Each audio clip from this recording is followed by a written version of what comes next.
வணக்கம் ஃப்ரெண்ட்ஸ், இங்கே பாருங்கள், நம்ம பார்க்குறது வெட்டுக்கிளி. இது வரைக்கும் நான் இவ்வளோ பெரிய வெட்டுக்கிளி பார்த்ததே இல்லை. பொதுவாக பார்த்திங்கன்னா நம்ம சின்னதாக வர சைஸில் இருக்கிற வெட்டுக்கிளி தான் பார்த்துருப்போம்.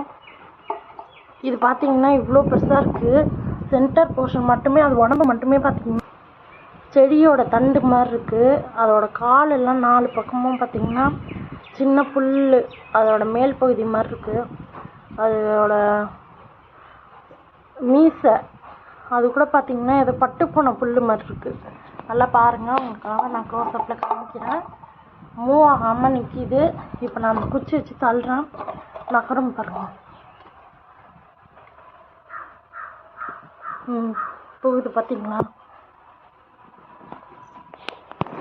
அப்படியே கொஞ்சம் கொஞ்சமாக நான் வந்து கீழே வந்துருச்சு. இதை நான் இன்னுமே க்ளோஸ்அப்பில் உங்களுக்கு காமிக்கிறேன். மேலே இருந்து பார்க்கும்போது நல்லா விரிஞ்ச மாதிரி தெரியுது. கீழே பார்த்திங்கன்னா நல்லாவே ஒவ்வொரு காலம் தனித்தனியாக இருக்குது. அதோட கை, முன் கையும் அந்த மியூசிக்கும் நல்லா தெரியுது பாருங்கள். இது மாதிரி நீங்களும் இந்த மாதிரி வெட்டுக்கிளி பார்த்துருக்கீங்க அப்படின்னா கமெண்ட்ஸில் சொல்லுங்கள் ஃப்ரெண்ட்ஸ். தேங்க்யூ.